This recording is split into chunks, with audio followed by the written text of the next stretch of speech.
Bonjour téléspectateurs de Business 24 Africa, je suis très heureux d'être avec vous pour ce autre numéro de Business Matin spécial bourse. Voilà, nous serons tout à l'heure avec Monsieur Lodamas qui est spécialiste des marchés financiers et c'est avec lui que nous allons faire le point des marchés financiers concernant la Bourse régionale des valeurs mobilières. Vous voulez en savoir plus, chers téléspectateurs? Restez avec nous.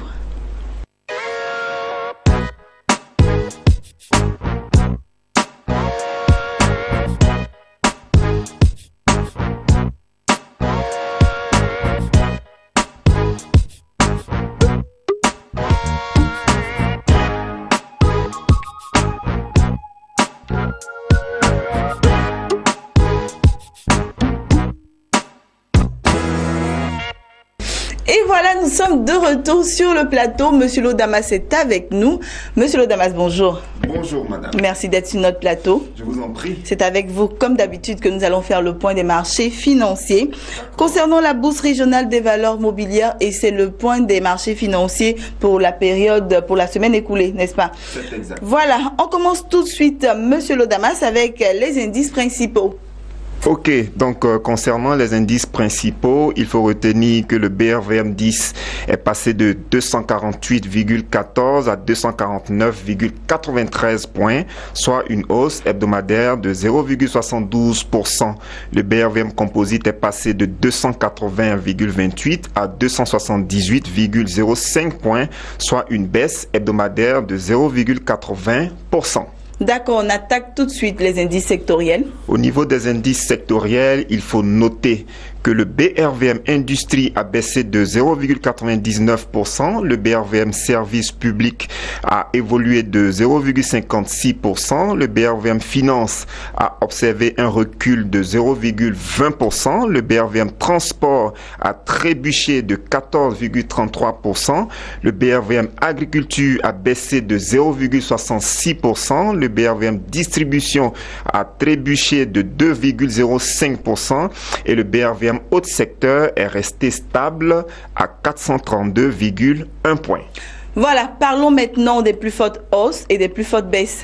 D'accord, donc au niveau des plus fortes hausses, on notera que le titre SOGB Côte d'Ivoire a progressé de 7,15% en terminant à 34 180 francs CFA. Le titre Nestlé Côte d'Ivoire est passé de 57 100 à 60 000 francs CFA, soit une hausse hebdomadaire de 5,08%. Et la valeur Ecobank est passée de 23 à 24 francs CFA, soit une progression hebdomadaire de 4,35%. Nous continuons avec les plus fortes baisses. Donc, la plus forte chute a été notée sur la valeur Bolloré Transport et Logistique, qui est passé de 297 000 à 254 125 francs CFA, soit une forte chute hebdomadaire de 14,44%. La valeur Tractafrique Motors Côte d'Ivoire est passée de 350 000 à 300 625 francs CFA, soit une baisse hebdomadaire de 14,11%. Et le titre Sodeci a terminé à 64 750 francs CFA, soit une chute de 11,30%. Voilà, merci Monsieur Lodamas. Parlons à présent des valeurs à surveiller cette semaine. Bien, au niveau des valeurs à surveiller, on va tout de suite mentionner le titre Sodeci. La valeur Sodeci, je le rappelle, est passée de 73 000 à 64 750 francs CFA, soit une chute hebdomadaire de 11,30%. Et lorsque vous prenez pour repère la fin de l'année 2016, vous constatez que ce titre-là enregistre actuellement une chute de 23,37%. En clair, le titre Sodeci s'inscrit actuellement dans un canal baissier. Qu'est-ce qui pourrait justifier cette tendance baissière sur le titre Sodeci? On pourra tout de suite, par exemple, mentionner le fait que il y a de cela quelques jours, la Côte d'Ivoire a enregistré encore une fois de plus une mutinerie. J'ai envie de dire, fort heureusement, elle a été très rapidement circonscrite. D'accord. Mais lorsque les militaires observent ce genre de mouvement, cela est totalement dommageable à une entreprise comme la Sodeci, qui est leader en matière de, j'ai envie de dire, qui a le monopole au niveau de la distribution de l'eau en Côte d'Ivoire. Okay? Donc, qu'est-ce qui se passe concrètement lorsqu'il y a ce genre d'événement, lorsqu'il y a très souvent des mutineries? Les véhicules de la SODECI et de la CIE aussi sont très souvent réquisitionnés.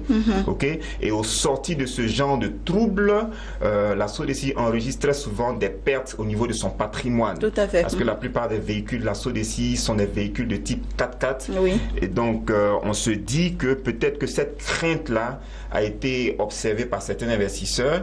Et il y a aussi le fait que lorsqu'il y a des troubles sociopolitiques en Côte d'Ivoire, très souvent, il est difficile pour des entreprises comme la SODECI de faire des recouvrements. D'accord. Surtout que la mutinerie a commencé au niveau de la ville de Bouaké, oui, qui se situe au centre de la Côte d'Ivoire. Et donc, on se dit que si jamais la mutinerie persistait, il était fort probable que toutes les factures des consommateurs qui se situent au niveau de la ville de Bouaké jusqu'au nord de la Côte d'Ivoire, les recouvrements allaient peut-être être difficiles. C'est ça. Donc, en fait, qu'est-ce que nous voulons expliquer concrètement? Nous voulons donc dire par là que lorsque il y a des bruits de bottes, le marché peut enregistrer cela comme une mauvaise nouvelle parce que lorsqu'il y a des troubles sociopolitiques, la SODECI, notamment, fait partie des entreprises qui encaissent malheureusement le mauvais coup en pareille circonstance. D'accord. Donc il y a ce facteur-là qui a peut-être joué sur le marché. Et l'autre facteur, c'est que lorsque nous prenons les états financiers de la SODECI au terme du premier semestre 2016, on constate que le chiffre d'affaires est en progression de 10%, mais au-delà du chiffre d'affaires, on remarque que le résultat d'exploitation est en baisse de 40,22%, le résultat courant est en chute de 10,6% et le résultat net à fin juin 2016 est en chute de 6,42%. Donc le premier semestre 2016 de la SODECI n'a pas été vraiment très fameux, trop intéressant, et peut-être cela encore joue en défaveur de cette entreprise en termes d'anticipation de ses états financiers à fin 2016. D'accord. Okay? Donc, tout cet environnement est à prendre en compte. On espère que les états financiers au terme de l'exercice 2016 concernant cette entreprise seront bons, étant donné que la SODECI a augmenté ses effectifs, la SODECI a ajusté les indemnités de logement pour ses employés. On espère que ces employés-là seront plus efficaces et qu'au terme de l'année 2016, on verra donc que les résultats sont bons. On espère, en tout cas pour la SODECI. Voilà, on l'espère. D'accord, on poursuit, monsieur le Damas. Ok, la seconde valeur à surveiller est le titre sucre ivoire. On l'avait évoqué la dernière fois. On revient encore sur sucre ivoire. Pourquoi? Parce qu'au terme de la semaine écoulée, on a constaté que le titre sucre ivoire est passé de 13 500 à 12 050 francs CFA, soit une baisse hebdomadaire de 10,74%. D'accord, sucre ivoire continue de baisser. Sucre ivoire continue. Et la raison? Bon, on ne pourra pas donner des raisons essentielles, mais nous allons attirer l'attention des investisseurs sur un certain nombre de points. La semaine dernière, on s'était livré encore à cet exercice. On a énuméré vraiment. On a énuméré certains points. Nous avions parlé du manque de communication. C'est ça. Ok. Donc nous avons encouragé les dirigeants de cette entreprise-là à renforcer leur plan de communication. En Côte d'Ivoire, peut-être on connaît les activités menées par Sucre Ivoire, mais les investisseurs opérant sur le marché financier ne sont pas forcément issus de la Côte d'Ivoire. Donc il serait intéressant que l'entreprise Sucre Ivoire renforce sa politique de communication. C'est très important. Nous avions parlé également de la baisse de performance que nous observons au sorti du premier semestre 2016. On remarque donc que le résultat d'exploitation de Sucre Ivoire à fin juin 2016 est en baisse de 21,7%. Le résultat des activités ordinaires est en chute de 21%. Et le résultat net du premier semestre 2016 est en baisse de 22,6%. D'accord. Okay? Donc ces informations-là peuvent ne pas forcément rassurer le marché. Autre élément d'information aussi très important, c'est quoi? C'est que la société Sucre Ivoire Côte d'Ivoire n'a n'est pas encore passé par le processus de notation financière. D'accord. Ok? Donc, pour l'instant, on a du mal à évaluer la valeur intrinsèque même de l'entreprise Sucre Ivoire. Okay. On a du mal à estimer la qualité de crédit de l'entreprise Sucre Ivoire. Et donc, cet aspect des choses peut jouer en sa défaveur. Tout à fait. Le dernier élément que nous voyons, qui peut-être plombe la trajectoire boursière de Sucre Ivoire, c'est le fait que l'actionnaire majoritaire de Sucre Ivoire, en l'occurrence le titre, enfin la société Sifka, qui détient au moins 51% du capital de Sucre Ivoire, cette entreprise-là a vu sa note financière être dégradée. Okay? Donc l'agence de notation Ouara a baissé la note financière de Sifka. Donc Sifka, la note de Sifka est passée de A- à triple B+. D'accord. Okay? Avec en plus une perspective négative. Ok. Vous voyez? Donc tous ces aspects-là peuvent jouer en la défaveur de Sucre Ivoire. C'est pourquoi nous encourageons les dirigeants de cette entreprise-là à renforcer leur politique de communication. C'est très, très, très important. Au niveau des marchés financiers, l'information financière est hautement stratégique. Il ne faut pas jouer avec sa politique de communication. D'accord. Nous enchaînons avec le titre Solibra Côte d'Ivoire, qui n'a pas bougé au cours de la semaine écoulée, mais lorsque nous prenons pour repère la fin de l'année 2016, on se rend compte que la valeur Solibra Côte d'Ivoire enregistre actuellement une baisse de 6,98%. D'accord. D'accord. Au niveau du marché sur lequel Solibra opère, Solibra fait actuellement face à un concurrent de taille qui est Brassivoire. Brassivoire a mis sur le marché une nouvelle marque de bière appelée Ivoire. Oui. Apparemment, les Ivoiriens en raffolent. Ça, c'est sûr. Okay, donc, Solibra aussi ne s'est pas laissé faire. Solibra a riposté au niveau marketing en communiquant sur le produit Beaufort, en communiquant sur la marque de bière Bock. Donc, lorsque vous analysez au plan marketing, l'environnement, on a une guerre concurrentiel, on constate donc que ces deux entreprises sont totalement en guerre à travers les médias, à travers la publicité, à travers les affiches, etc. Ça ne fait qu'arranger les consommateurs. Bien sûr, ça arrange les consommateurs, mais nous sentons que Solibra est en train de se défendre au niveau marketing. C'est très important. Et l'information essentielle concernant Solibra, c'est que le staff managérial a été revu et Solibra vient de nommer M. Francis Batista au poste de directeur général adjoint. D'accord, on espère que cela va aider. Il y a un nouveau directeur général adjoint qui a été nommé. Nous interprétons cela comme un renforcement du plan stratégique de Solibra. La nomination est intervenue à l'entame de l'année 2017. Ce n'est pas en vain. C'est certainement non seulement pour renforcer l'effectif, mais surtout pour revoir, pour booster la stratégie marketing de cette entreprise-là. Tout à fait. Voilà.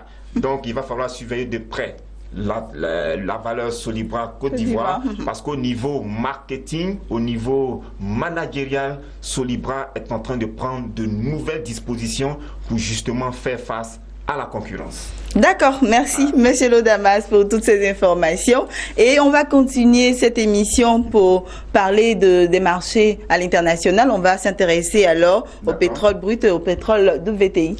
Ok, donc au niveau des matières premières, l'or a progressé de 1,92% pour terminer à 1196,33 $ l'once. Le pétrole Brent a trébuché de 2,8% en achevant sa course avec une cotation de 55,55 $ le baril. Le pétrole WTI a brandi une cotation de 52,49 $ le baril, soit une baisse hebdomadaire de 2,98%. D'accord, Monsieur Lodamas. On va terminer cette émission avec vos conseils. On avait commencé avec à parler d'un sujet la fois passée, la dernière fois. Voilà, on va poursuivre. D'accord. Donc la dernière fois, nous avions abordé un aspect important en matière d'investissement en bourse. Nous avions développé la fixation des objectifs. Donc nous rappelons brièvement pour dire que lorsque vous investissez en bourse, ne procédez pas par hasard. Il faut vous fixer des objectifs. Tous les investisseurs qui réalisent des gains importants en bourse procèdent de cette façon. Ils n'entrent pas dans une nouvelle année boursière sans se fixer des objectifs au préalable. Et donc, dans l'explication de cette démarche de fixation d'objectifs, nous avons détaillé ce que c'est que le projet d'investissement. Le projet d'investissement répond à la question toute simple: vous investissez en bourse, pourquoi exactement? Pour préparer votre retraite, pour préparer un voyage, pour acheter un véhicule, etc., etc. Il vous faut au préalable définir votre projet d'investissement. Donc nous allons poursuivre avec d'autres éléments. D'accord, aujourd'hui nous allons parler de quoi, monsieur? Ok, donc aujourd'hui on va aborder d'autres éléments. On va voir par exemple ce qu'on appelle l'horizon de placement. Quand vous investissez en bourse, après avoir défini le projet d'investissement, il faut vous fixer un horizon de placement. L'horizon de placement, c'est la période, ça dit quoi? Vous investissez en bourse pour quelle période? D'accord. Vous investissez en bourse en cette année peut-être pour 2 mois, pour 3 mois, pour 6 mois, pour 12 mois. Donc l'horizon de placement, c'est la période qui va vous permettre d'évaluer, qui va vous permettre de savoir si votre objectif a été atteint. D'accord, donc si je comprends bien, monsieur Lodamas, d'abord vous avez votre projet d'investissement, vous dites, bon, par exemple, je veux acheter une voiture, et vous vous dites, je dois investir sur telle période pour pouvoir acheter cette voiture-là, n'est-ce pas? Exactement. Ok. C'est ce qu'on appelle l'horizon de placement. J'investis en bourse pour quelle période? Ok. Je place mon argent en bourse sur quelle période? C'est ce qu'on appelle l'horizon de placement. Donc il y a des personnes qui sont là pour le très court terme, d'autres pour le moyen terme, et d'autres personnes également pour le long terme. Selon leur projet d'investissement. Voilà. Donc si par exemple c'est quelqu'un qui investit sur le court terme, c'est-à-dire si c'est quelqu'un qui peut-être investit au cours de l'année 2017 et qui veut peut-être sortir au bout d'un certain nombre de mois par exemple, il faut qu'au départ il puisse fixer la période à laquelle il va sortir du marché. C'est cela. Ça peut être 2 mois après, 6 mois après, 8 mois après, ou même 12 mois après. D'accord. Mais je vais dire que cet horizon de placement, il faut le définir au départ. D'accord. D'accord. C'est très important, l'horizon de placement. D'accord. Ensuite, le troisième élément qui constitue la fixation de l'objectif, c'est quoi? C'est la définition du montant de l'investissement initial. C'est-à-dire quoi? Lorsque vous allez démarrer votre investissement en bourse en cette année 2017, le premier montant que vous allez investir est de combien? D'accord. Il faut définir ce montant. Si vous n'avez pas une idée claire, vous allez, j'ai envie de dire, être perturbé par la suite. C'est-à-dire, vous voulez investir en bourse, mais vous ne savez même pas quel est le montant que vous allez investir au démarrage. Alors que si vous savez que, par exemple, à partir du mois de février, vous devez investir au moins 1 million, vous vous disciplinez pour avoir les 1 million à l'entame, par exemple, du mois de février pour démarrer vos investissements. D'accord. Mais vous allez pouvoir mobiliser ce montant à l'entame du mois de février si au préalable, vous avez défini le montant de cet investissement initial. D'accord. Donc en 2017, vous comptez démarrer en bourse avec combien exactement? Il faut vous fixer ce montant, il faut définir ce montant qui est l'investissement initial.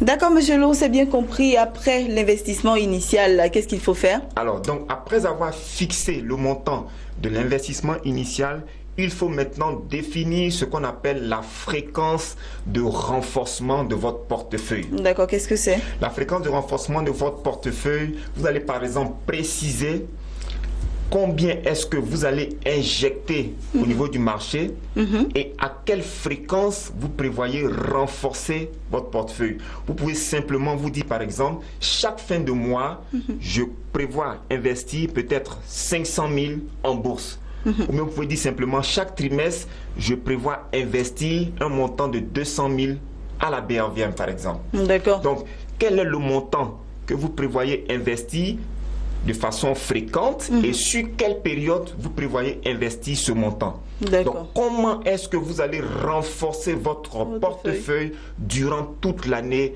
boursière 2017? C'est cela la fréquence de renforcement de portefeuille. Il faut la définir. Elle peut être mensuelle, elle peut être semestrielle, elle peut être hebdomadaire, elle peut être trimestrielle, etc.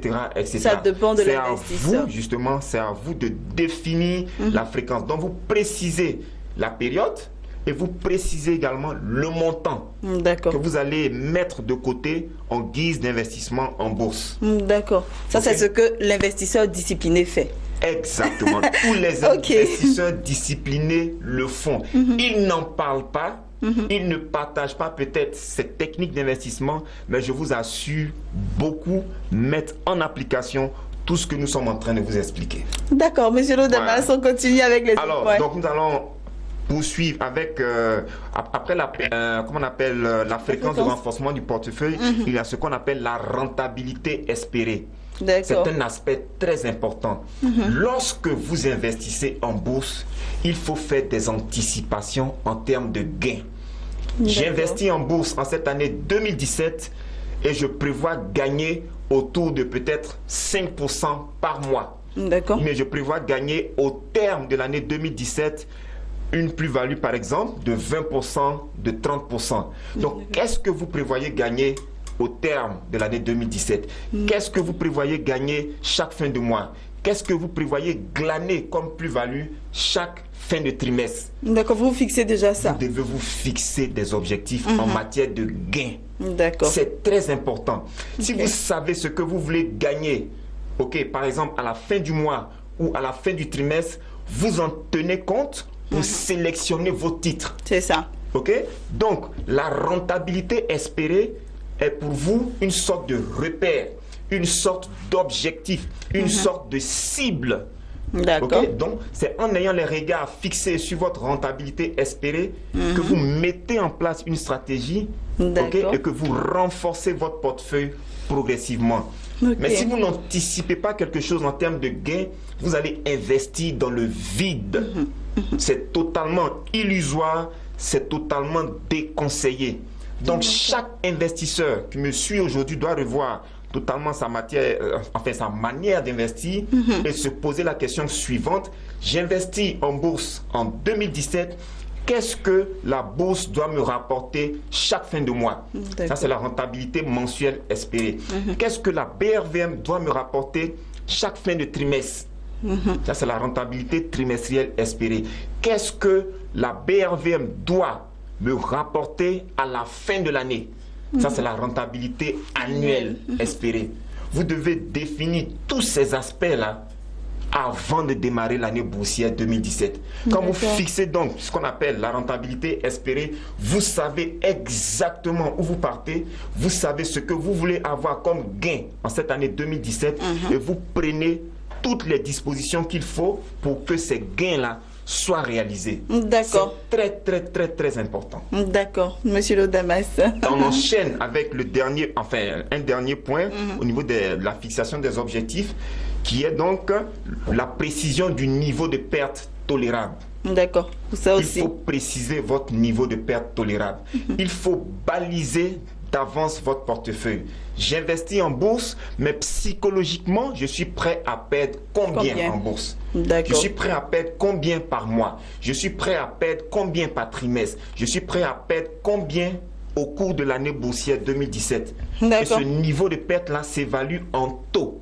Vous pouvez dire par exemple, moi je peux supporter par mois une perte par exemple de 5% de mon portefeuille.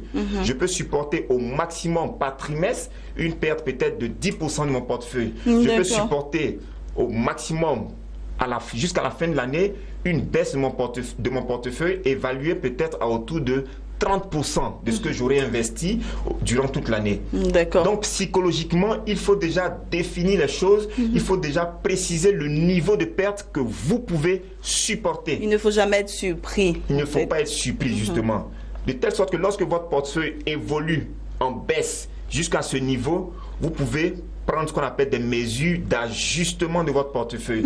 Mais si vous n'avez pas un niveau de perte tolérable qui est fixé, vous allez voir votre portefeuille fortement baisser et vous pouvez rester totalement indifférent. Ça, c'est la réaction d'un investisseur totalement indiscipliné. C'est ça, tout à fait. Précisez vos gains anticipés, précisez également les pertes que vous pouvez tolérer. C'est ça. Les investisseurs professionnels investissent. Ils agissent comme ça. D'accord. Voilà. C'est bien compris, Monsieur Lodamas. On a terminé avec tous les points, n'est-ce pas? On a terminé. Il y a encore d'autres points, mais on va s'arrêter là. On va s'arrêter là pour le moment. On va s'arrêter là. Ce qu'il faut comprendre simplement, c'est que si vous voulez gagner de l'argent en 2017 en investissant à la BRVM, il faut que vous soyez discipliné. Et la première étape en matière de discipline pour un investisseur chevronné, il faut que vous puissiez vraiment au préalable vous fixer des objectifs. Le projet d'investissement, l'horizon de placement, le montant de l'investissement initial, la rentabilité espérée, la fréquence de renforcement de votre portefeuille, le niveau de perte tolérable, tous ces aspects-là, vous devez au préalable les fixer avant de démarrer une année boursière. C'est très important. Les professionnels opèrent de cette façon. Nous souhaitons aussi que tous les investisseurs particuliers, etc., tous ceux qui veulent gagner de l'argent à la BRVM en cette année 2017, que toutes ces personnes-là donc essaient de mettre ces conseils-là en application. Beaucoup le font déjà. Nous souhaitons que vous puissiez en faire de même. D'accord, merci Monsieur Lodamas. Monsieur Lodamas souhaite que vous soyez des investisseurs professionnels et cela passe par la discipline dans l'investissement. Voilà, merci Monsieur Lodamas pour toutes ces techniques-là. Merci. J'espère que les téléspectateurs vont se servir de cela et seront de très bons investisseurs. Voilà, chers téléspectateurs, si vous avez des questions à nous poser, nous sommes joignables au numéro qui s'affiche au bas de votre écran et Monsieur Lodamas est disponible, il va répondre à toutes vos questions, n'est-ce pas Monsieur Lo? Bien sûr. Voilà, merci encore et à très bientôt pour une autre émission Monsieur Lodamas. Chers téléspectateurs, c'est ici que nous terminons cette émission. Très heureuse de vous l'avoir présentée. Toute l'équipe de production se joint à moi pour vous souhaiter une excellente journée sur Business 24 Africa, bien sûr. À très bientôt.